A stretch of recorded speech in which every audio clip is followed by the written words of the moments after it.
for Ryan. Thank you, Deputy Speaker. Like other Ryan residents, I know that traffic and travel can be an enormous daily challenge. Congestion, travel times and poor connectivity and frequency of public transport all affect the people of Ryan every day. Many have raised these issues with me. Federal money goes into transport via black spot safety funding and support for specific infrastructure projects.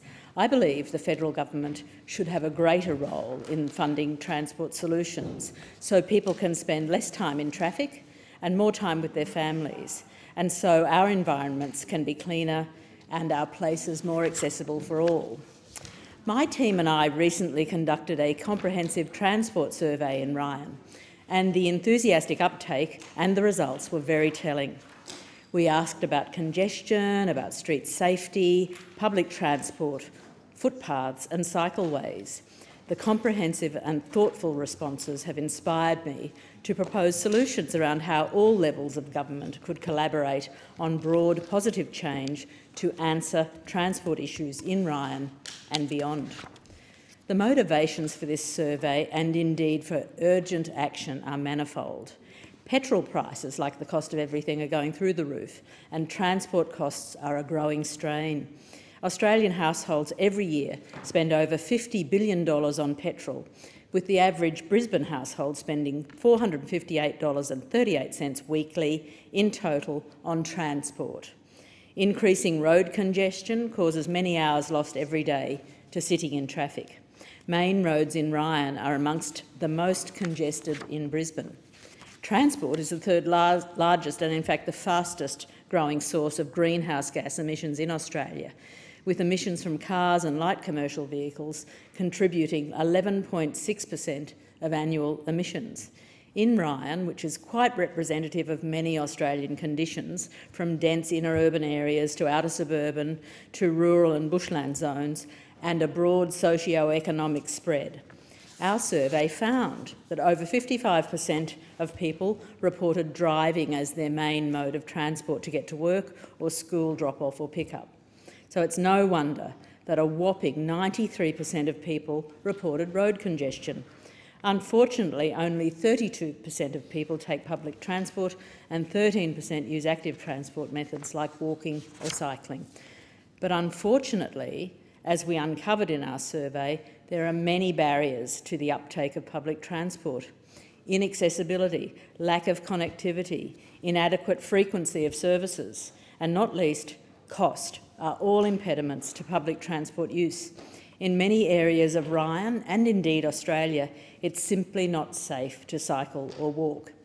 It's clear to me that a robust public transport network would take cars off the road, reduce congestion and carbon emissions, and should be less expensive than travel by private car. Win-win. This is what we used to call in my previous professional life a triple bottom line solution. There was agreement across Ryan that we need to move on this. So how do we get there? What are the current barriers to people using public transport? Myriad. Our survey respondents reported fundamental problems with our public transport network, with nearly half of respondents rating public transport as poor or very poor. People said the system isn't connected enough, there aren't enough stops near where people live, and the services don't go to where people actually want to go. The system is inaccessible in places. We're still waiting for the Queensland Government, for example, to move on train station upgrades in Taringa.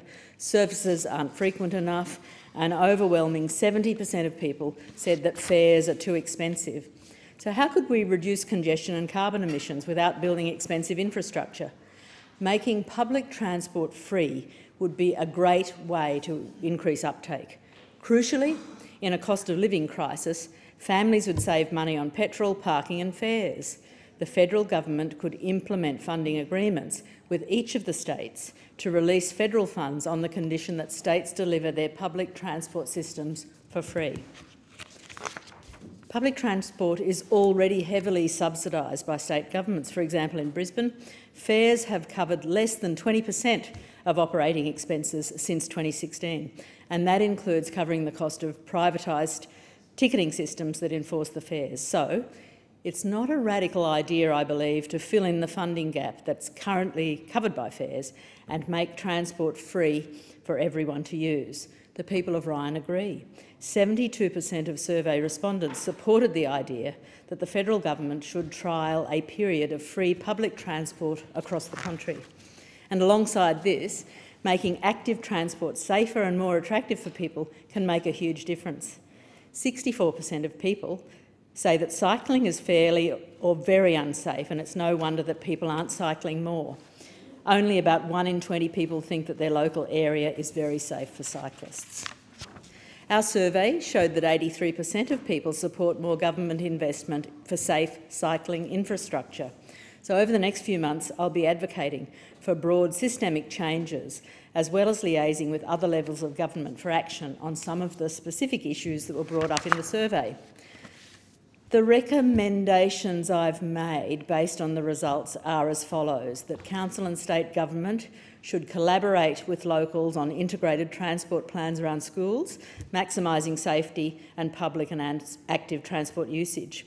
We should investigate the possibility of undertaking a federally funded trial of free public transport.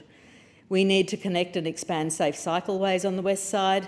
Some, but not all, key locations have state or local government projects already underway or in consultation. And on the 1st of April, I'll be joining Greens state member for Maywar, Michael Berkman MP, for a community bike ride to advocate completing the Inverpilly Bikeway. We need more local public services and facilities, including a new school in the Moggle-Bellbowrie area, to relieve congestion from school traffic on Moggle Road. The recent bus network review by Brisbane City Council has neglected the west side. We need an expansion of funding to improve routes, including updating or extending current routes and turning key routes into high-frequency services. We need a full accessibility review for the west side, with the findings to inform train station upgrades, bus stops and footpaths.